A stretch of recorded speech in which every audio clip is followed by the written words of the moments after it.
guys, thank you so much for going ahead and clicking on this video. This here is my daughter here.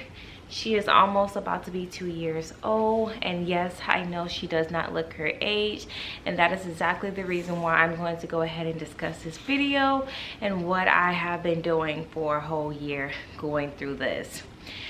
So the first thing that I wanted to discuss with you guys is that my daughter do have a disease which is called DARS2. That is D-A-R-S disease, and I can put that on the title here. Pretty much what DARS2 is pretty much it affects the brain. So like my daughter cannot see. It affects like in her stomach, like as far as digesting, so she's not gaining a lot of weight, and we kind of been going back and forth with the doctors to discussing about a feeding tube, which I am not wanting to do. I'm so against it, because once they put that hole in her body, that's going to be something that just cannot be replaced. As far as like a scar, she's going to have this scar forever. So I am doing my best to try to get her to gain weight. But I did put some notes here of what I want to go ahead and talk about. She will not be in the video the whole entire time, because I know she is not going to want to be here the whole time. But let's go ahead and get started. So the first thing I want to talk about is the beginning of how all this started to happen. So I went to the doctor's office, not the doctor's office, I'm so sorry. I went to the hospital. It was time to give birth. Pretty much when I gave birth to Arabella, it was quick. When I got to the hospital, I was already 10 centimeters, so she was ready to go. Like, I didn't even have a chance to get any medicine, nothing. Like, I had her natural.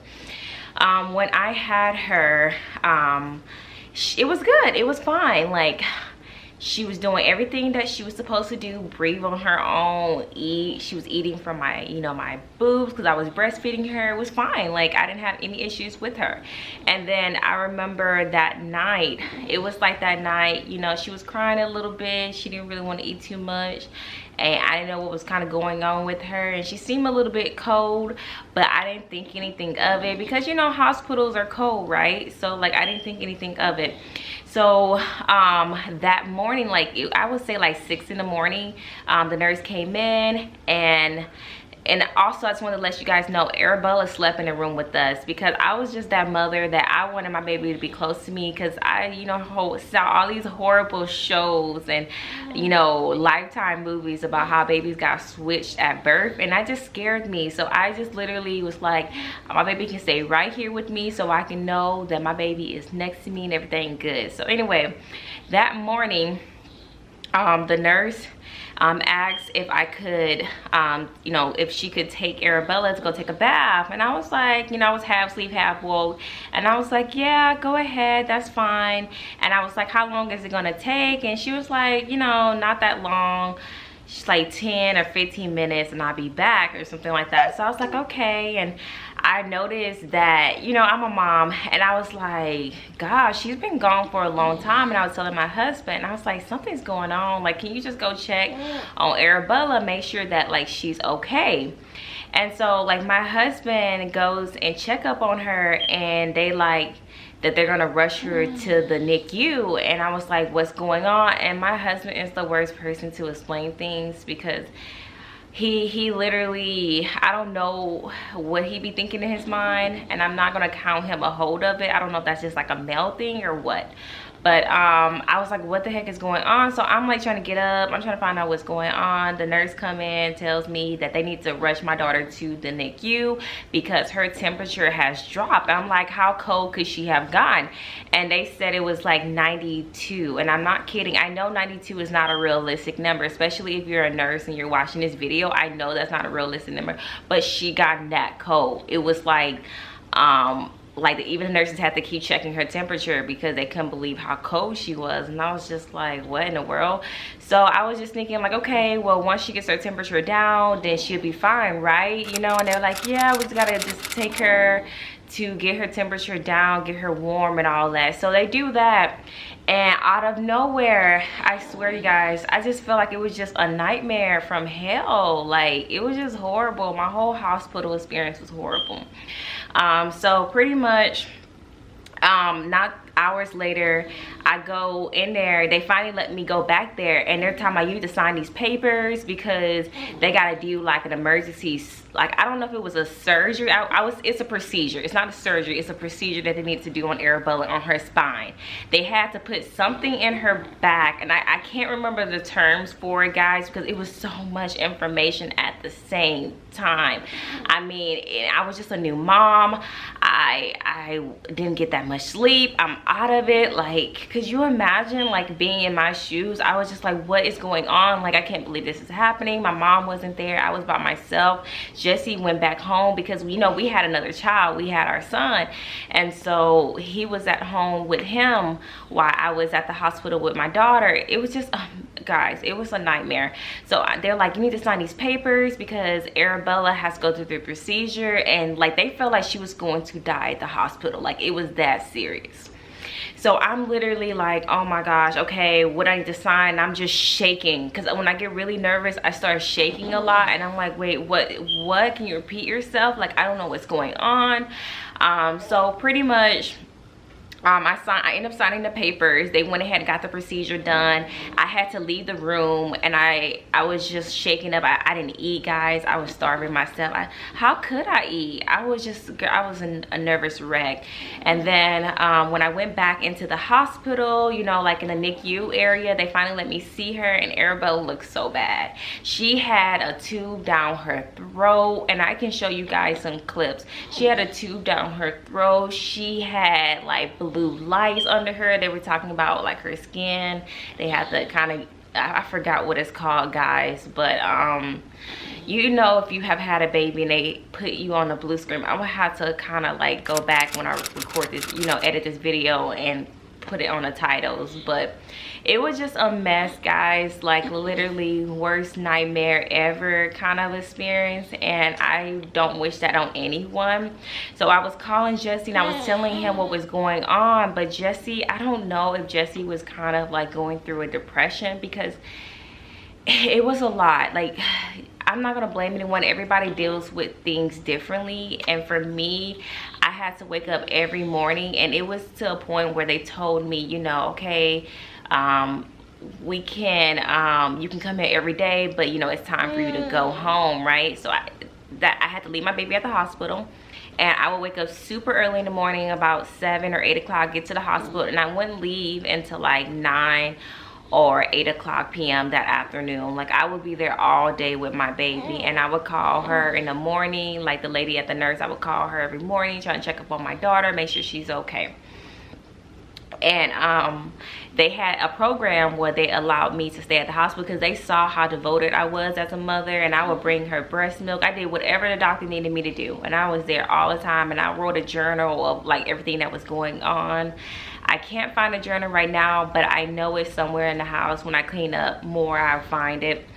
But I pretty much was just writing every day about everything I was going through, because I wanted to write this down to pretty much tell my story to someone else that might have a disability child that is going through the same thing as me, because you kind of feel alone when you're going through this and you see all your friends and family, their kids are fine, and it really makes you feel like you're alone.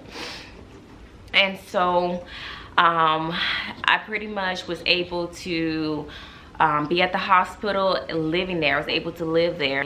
So as I was saying, I was able to live there at the hospital, but it was kind of like really strict. Like, I mean, not strict to the point I couldn't do anything, but just like, okay, I have to be in my room at a certain time. And guys, she's like wasting on herself. But I had to be at home, be there in the room at a certain time, and you know, just like safety protocols. Like, if I leave the hospital, I can't leave at a certain time of the hour, or it will be hard to get back in. just because I was like in the NICU section. So they were able to do that offer, and I pretty much was there with Arabella. I'm not gonna lie, like it was very hard because the traditional way is that you take the baby home and you get to actually, you know, take care of her, but it wasn't like that with me. And you know, you and your husband take care of the baby. It was just me. I had to sit in that hospital and they would give me the baby, and I would freak out because they were like, you have to give her this medicine at a certain time, and I did not know how to do this. It was a lot on me, and the doctors were not helpful. They were just talking, like this doctor came in there in the room and he had a heart-to-heart talk to me, and he was like, it's this genetics doctor in Austin, not too far from you, and he was like, if you have to, like if she's just not breathing throughout the night, you need to take her to the hospital immediately. Don't even take her to a regular hospital. He was like, you need to take her to like Austin. Austin is an hour away. Like how is it, or like how could I drive my daughter to? He was not a helpful doctor. He made me actually mad. I even told him to get out the room because he was so negative. He told me that my daughter wasn't gonna make it that long, and I couldn't believe the words that he was saying to me. Like he was just like, I have seen these kind of cases before and it just does not end well. You need to prepare yourself and start saving money for it. He pretty much saying like a funeral. It was just it was a nightmare. I should have sued that hospital. I really should have, because it was just too much for me. It was too much, and I don't think anybody should ever go through what I go through. So after I was out of that hospital, I was so excited because I was just so tired of the negative comments from the doctors. So this is fast forward all that. So I'm just going to tell you kind of what I'm going through as of right now and start from after I left the hospital. So after I left the hospital, we would have to go to Austin every month. Austin is an hour away, and my husband was working. I was a stay-at-home mom at this time. I pretty much drove all the way to Austin whenever they needed me, and Arabella would have to get her blood drawn. She still has to do it now, but it's not like how it was at the hospital. Oh my gosh, the hospital, they drew her blood every hour. I had to like go off on those nurses because I was just like, what is wrong with y'all? Like, y'all do not need to draw her blood. And the reason why they want to draw her blood so much was because the fact that Arabella had, her lactic acid was very high, and they told me like her lactic acid is supposed to be like 2.2, and it was at 20 something at that time, and it was just crazy. It was like one thing after another, baby. It was just horrible. But we'll go back to the doctor subject. So when we went to the doctor in Austin, yeah, they would make her draw her blood, and Arabella has very weak like veins, like you can't really see them, and it's like when she goes to the doctor, they have to poke her multiple times. It's just like they just can't get the blood out for some reason, and it's horrible for me to see this every time. I hate seeing it. I wish that I could just do it for her if I could, like take her pain for her. So pretty much I've been, dealing with that, and my daughter, she had to go take a look at her heart because they told me that she had a little piece of her heart that did not heal or something, and they said that you have two open hearts, like two pieces in your heart that's open when you're born, and they both supposed to close after like some hours or like some days later after being born, where hers did not. And they were pretty much saying like it can affect her growing up, like I can potentially get her surgery on it. Which you guys know I don't want to do any surgery because that stuff just scares me. But I don't have to worry about that, they said, until she gets like 16. But pretty much when the doctor, he did some tests on her, he was trying to find like what's going on with her, and this whole time I was going into depression.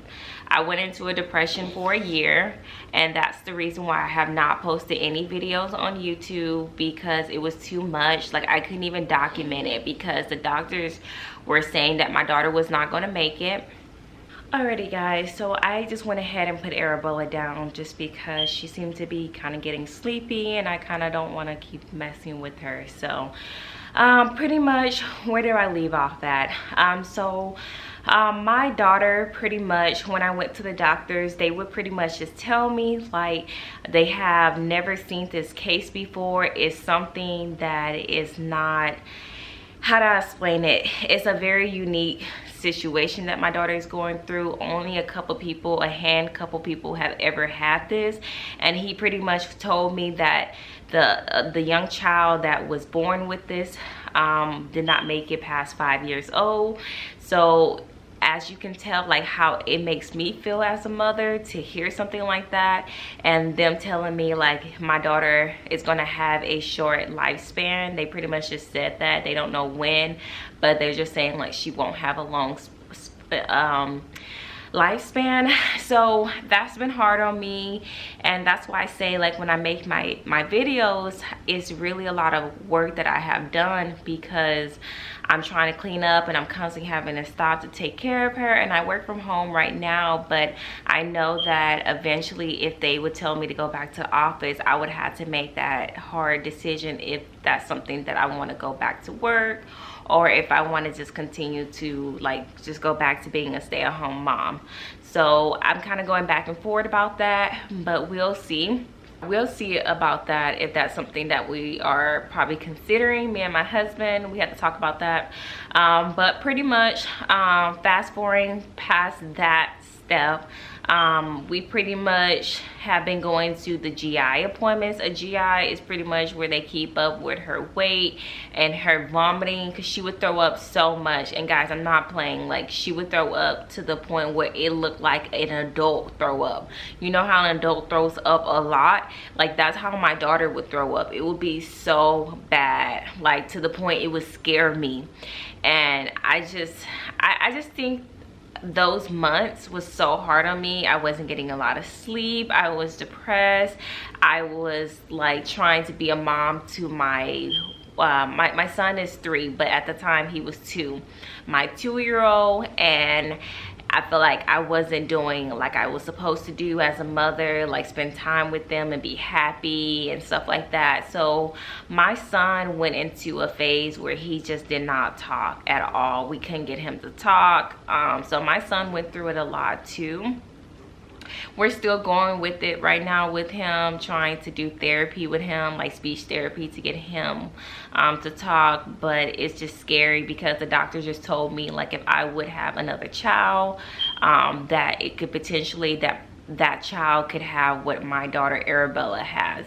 So that's just something that is just off the table. We don't want any more kids at all. I don't even want to go that route at all. So I'm definitely on birth control right now.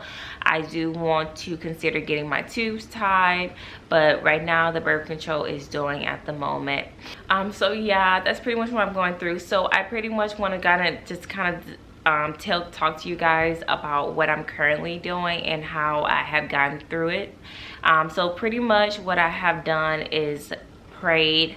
I have talked to God about it, and my mother is a minister, so she pretty much helped me a lot get through a lot of the stuff that I've been going through with my daughter and my son. But this video is not about my son, it's about my daughter condition, and that's what I'm talking to you guys about.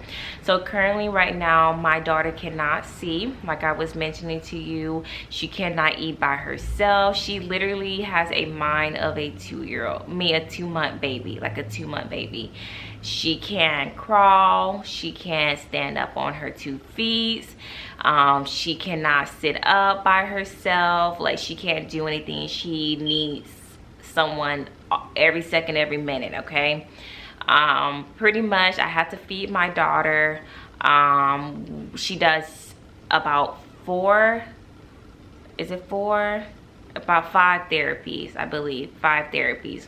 My daughter has physical therapy, occupational therapy, speech therapy, eye therapy, and then you know what, she has 4 therapies. My apologies, she has 4 therapies, and my son has 2. So I do 6 therapies on a weekly basis. Yes, it's hard, and I do work a 40-hour week job. So I have Tuesday, Wednesday, and Thursday off, and then Friday, Saturday, Sunday, and Monday I work 10-hour shifts.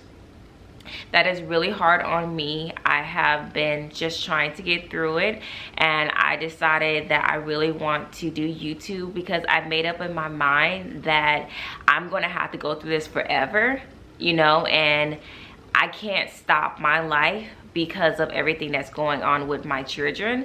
And so when I had that mentality in my mind, and I pretty much set in my mind that this is going to be my life, I gotta go through it. It doesn't matter if I do it now, it doesn't matter if I do it the next year, it doesn't matter if I do it the next year. This is not forever, and I'm not getting any younger. So YouTube has been something that I have had a passion for a while now, but I just felt like life just really kept hitting me so hard that it kept making me stop from my, you know, dreams and my accomplishments that I want to do. So pretty much the reason why I'm making this video is for mothers who, like I said, feel like they are alone, because you are not alone. You can do whatever you decided that you want to do in this world, and your child should not allow you to stop from being who you want to be. My dream is to do interior designing. I have a passion for it, I love it, and I want to show other people how to be on a budget and be able to clearance shop and decorate their house the way that they want their house to be. Okay, I have a busy schedule, okay, but I still make the time and effort to post a video once a week. That is currently what I'm able to do, is just a video once a week, nothing more. If I push it anymore, then I am going to be exhausted, and I don't want to put myself into that predicament any more than what I'm already currently in. Alrighty, so I do have my calendar here. That is the only way I would be able to keep up with all these appointments.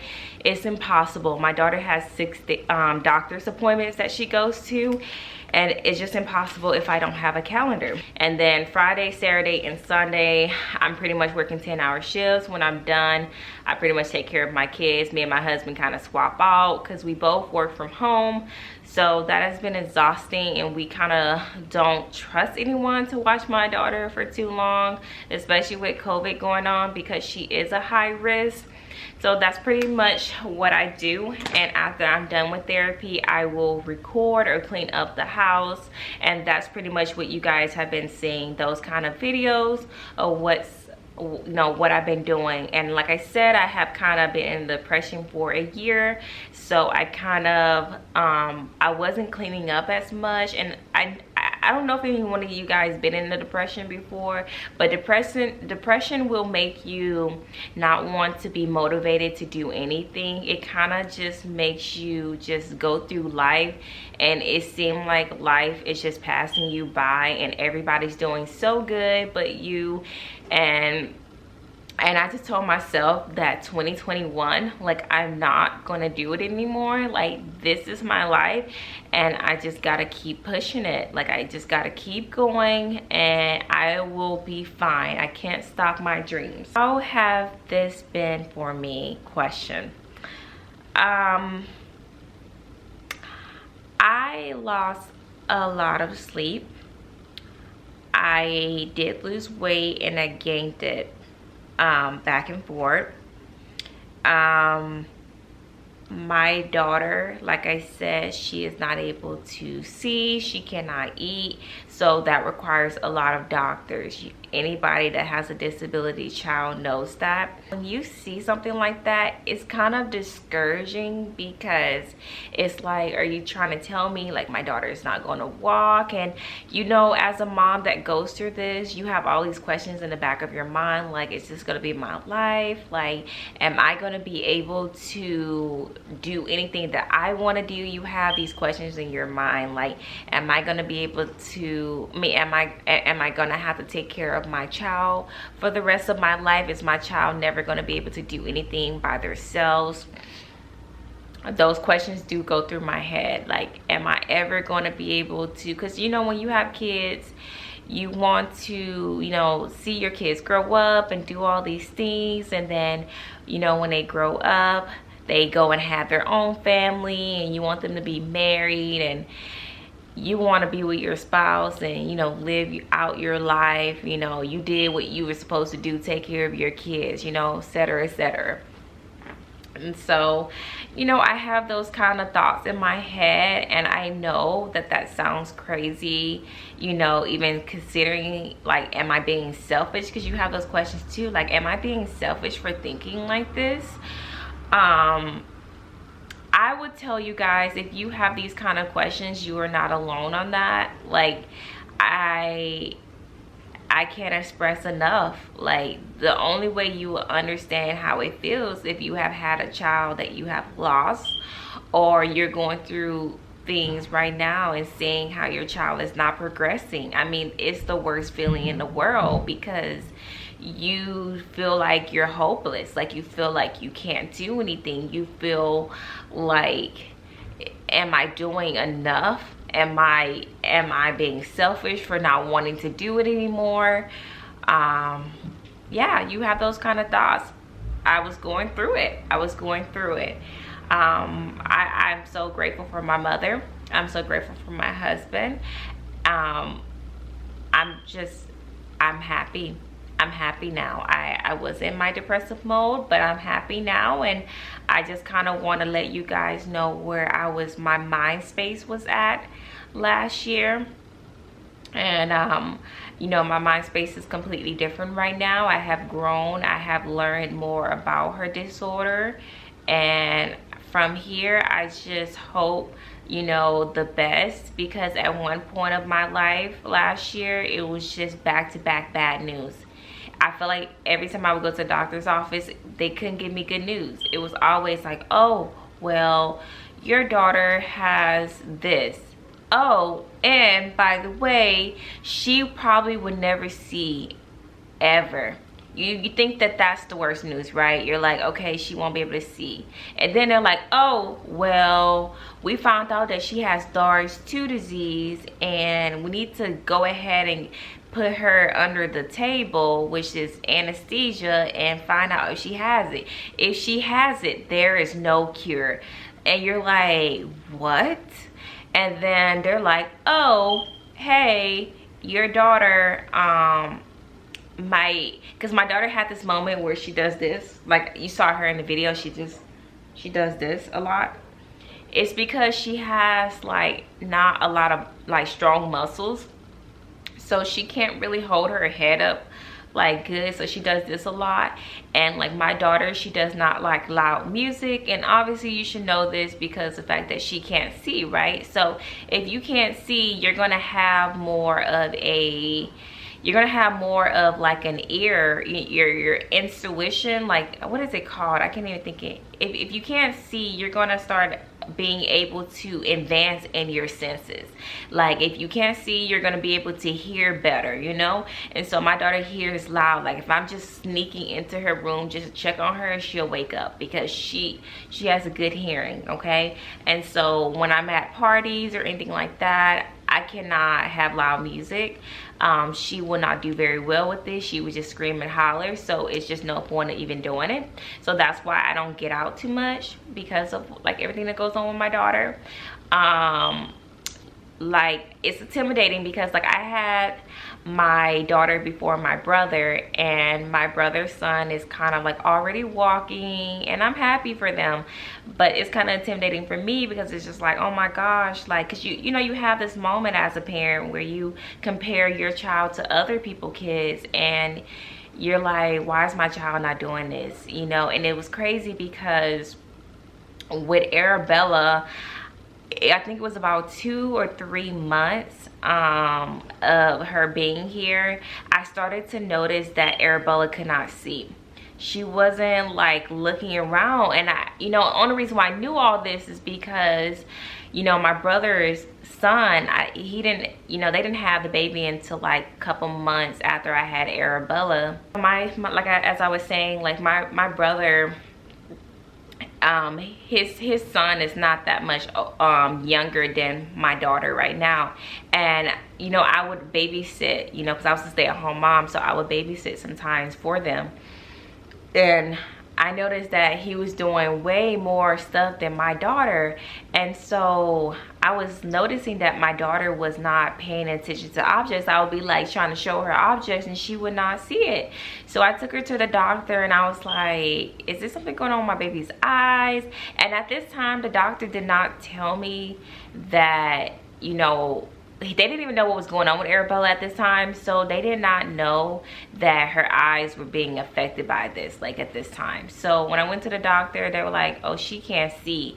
And it was crazy because they were like, when they would look at her eyes, they're like, her eyes are 20/20, you know, like, you know, in the baby eyes, like she should be able to see perfect. So they were like, this is something going on in her brain, because it's not a reason in her eyes to make her not see. Like she, you know, like most people who have like that are blind, they have like gray eyes, or it doesn't look black, okay?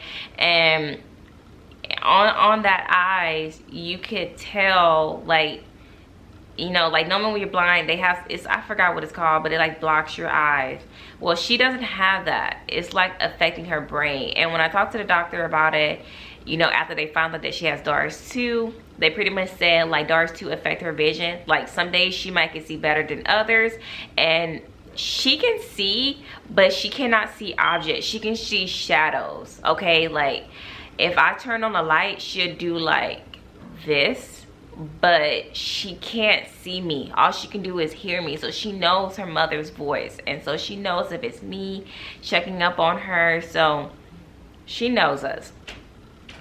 So that's pretty much kind of like where I've been at, my mindset. When did I know that my daughter could not crawl?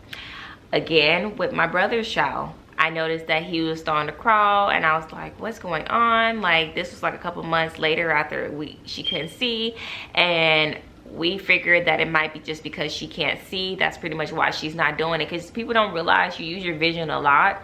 And so if you can't see what other people are doing, you won't do it because you can't see what you're supposed to do. And she was blinded since she was born, so it's not like she never, you know, she never was able to see people walk before, so it never happened. So she wasn't able to do that, and like right now, like she is over a year and she's still not able to do a lot of stuff. Yeah, just living day by day, guys, living day by day. I feel sorry for her that she has to go through this. Like no mother wants to see their child go through suffering. It's just horrible. And my daughter has to get her blood drawn every other month. I would say every 3 months. It was every other month at one point. It's every 3 months, and I have to kind of go through that with her too. Worst thing in the world. And it's not easy, okay? Like I'm not putting up a front. Like that stuff is hard. It makes you grow up, okay? It makes you grow up, okay? You expect to be a parent, okay? Because that's what you signed up for. Like my daughter, she was a planned child. So we signed up for that. We knew it was going to be hard, but we did not know it was going to be this hard. We didn't sign up to have a disability child, okay? Nobody signs up to have a disability child. But that is our reality. And it definitely makes you grow up. It makes you pay attention. It makes you appreciate the valuable things. And it makes you stop taking stuff for granted. Like when I'm on the phone call with other clients and they are complaining about stuff that is just very irrelevant, I have to like kind of get them and put them back into reality, because what you're going through is not that crucial compared to other people. It might be crucial in your mind, but it's not that crucial. And you have to understand that people are going through way worse than you. Once you have that kind of mindset, then a lot of things you won't stress out about no more. Like now, since I've been going through this with Arabella, a lot of stuff does not stress me out. Like when people tell me stuff about their life, I'm like, girl, you'll be fine. You'll be fine. You know how I know? Because I'm going through way worse and I'm getting through it. You know, you have to be that motivator for other people, because sometimes people do not understand that it is not that serious. So I am so happy that you guys have already made it this far. I know I've been talking for a long time. I hope that this video is no more than 20 minutes long. I do just want to just appreciate you guys again, because I did take the time to film this video, and hope that you guys will go ahead and take some kind of advice on making this video and hope that it motivates you if you are going through the same thing. And I am so happy that you guys took the time to watch this video, and I will go ahead and talk with you guys later.